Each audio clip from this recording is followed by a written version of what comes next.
नमस्कार फ्रेंड्स, स्वागत है आपके अपने YouTube channel GK education trip पे। दोस्तों, डेली की तरह आज भी हम 10 क्वेश्चन डिस्कस करेंगे साइंस के। टेस्ट लगाइए और देखिए कि आपके कितने क्वेश्चन सही हो रहे हैं। और क्लास अच्छी लगी दोस्तों तो क्लास को लाइक कीजिएगा, यूट्यूब चैनल को सब्सक्राइब कर लीजिएगा दोस्तों, और बेल आइकन दबाना ना भूलें, जिससे हर एक नोटिफिकेशन आपको मिलता रहेगा, ये आप हर क्लास अटेंड कर पाएंगे। तो स्टार्ट कर लेते हैं दोस्तों। धातु की सबसे प्रमुख विशेषता क्या है? तो ऊष्मा एवं विद्युत की सुचालक। धातु ठोस और चमकीली होती है, ये ऊष्मा और विद्युत के सुचालक होते हैं।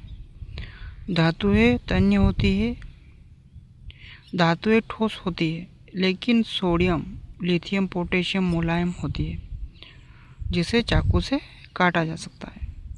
तो यहाँ पे एक क्वेश्चन और यहाँ पे तैयार हो गया दोस्तों। तो वो धातु कौन सी है जिसे हम चाकू से काट सकते हैं? तो कौन सी है? सोडियम, लिथियम, पोटेशियम एवं मुलायम, जिसे चाकू से काटा जा सकता है।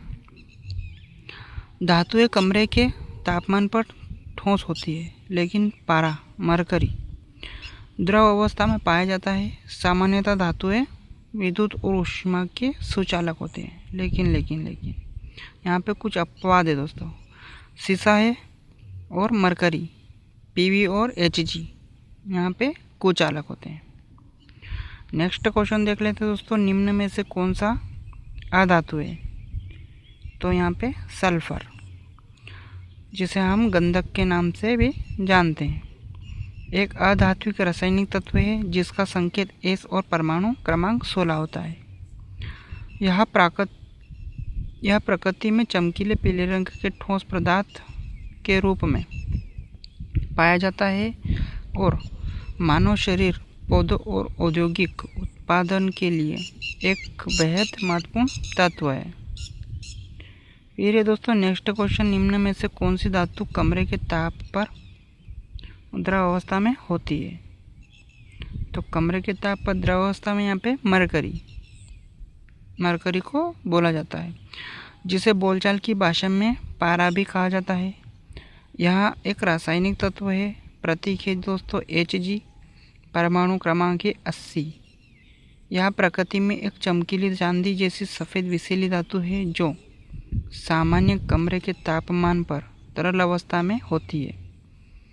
इसका उपयोग थर्मामीटर, बैरोमीटर और विभिन्न वैज्ञानिक उपकरणों में किया जाता है। फिर दोस्तों नेक्स्ट क्वेश्चन। धातुएं अम्लों के साथ अभिक्रिया करके क्या बनाती है? तो लवण एवं हाइड्रोजन गैस। तो धातुएं अम्ल के साथ अभिक्रिया करके लवण और हाइड्रोजन गैस बनाती है। उदाहरण देख लेते हैं दोस्तों। जब जिंक हाइड्रोक्लोरिक अम्ल के साथ अभिक्रिया करता है तो जिंक क्लोराइड और लवण हाइड्रोजन गैस उत्पन्न होती है। फिर नेक्स्ट क्वेश्चन। निम्न में से कौन सा अधातु विद्युत का सुचालक है?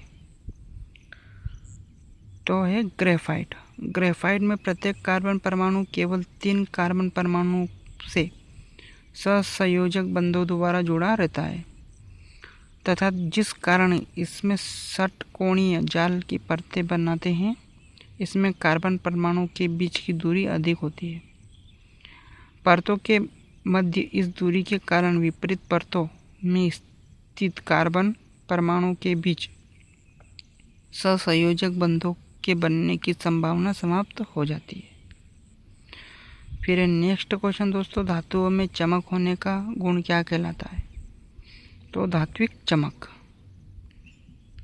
नेक्स्ट क्वेश्चन दोस्तों। निम्न में से कौन सी धातु सबसे अधिक अभिक्रियाशील है? तो यहाँ पे पोटेशियम। शरीर में पोटेशियम की अधिक मात्रा होने से खासकर किडनी के डिजीज का खतरा हो सकता है। इतना ही नहीं, यह हाइपरक्लेमिया नामक रोग का कारण बन सकता है। बताया जाता है कि किडनी डिजीज के मरीज खरबूज, संतरे का रस और केले जैसी चीज़ों अंक अधिक सेवन करने वाले लोग, ज़्यादा नमकीन और सप्लीमेंट खाने वाले डायबिटीज़ के मरीजों को पोटेशियम लेवल बढ़ाने का अधिक खतरा होता है। फिर नेक्स्ट क्वेश्चन दोस्तों, निम्न में से कौन सी धातु सबसे कम अभिक्रियाशील है? तो यहाँ पे है सोना। सोना एक रासायनिक तत्व है जिसका प्रतीक Au है, जो लैटिन शब्द आराम से लिया गया, जिसका अर्थ है चमकती शुभा। फिर नेक्स्ट क्वेश्चन देख लेते हैं दोस्तों, धातुओं के ऑक्साइड सामान्यतः कैसे होते हैं? तो धातुओं के ऑक्साइड सामान्यतः क्षारीय प्रकृति के होते हैं। अधिकांश धातु के ऑक्साइड क्षारीय होते हैं, जो अम्लों के साथ अभिक्रिया करके लवण और जल बनाते हैं। उदाहरण है मैग्नीशियम ऑक्साइड और कैल्शियम ऑक्साइड।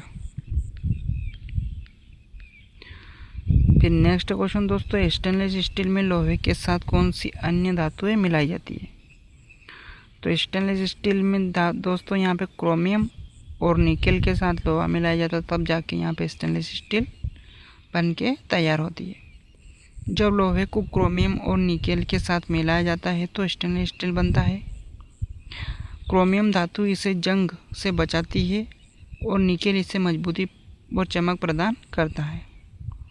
इसका उपयोग बर्तन, चिकित्सा उपकरण और ऑटोमोबाइल पार्ट्स बनाने के लिए किया जाता है। तो आज के लिए इतना ही दोस्तों, मिलते हैं नेक्स्ट क्लास में। तो क्लास को लाइक कीजिएगा दोस्तों, ये अपने दोस्तों में क्लास को की लिंक को शेयर कीजिएगा, ये यूट्यूब चैनल को सब्सक्राइब कर लीजिएगा दोस्तों। तो मिलते हैं नेक्स्ट क्लास में, तब तक के लिए हंसते रहिए, मुस्कुराते रहिए दोस्तों। धन्यवाद।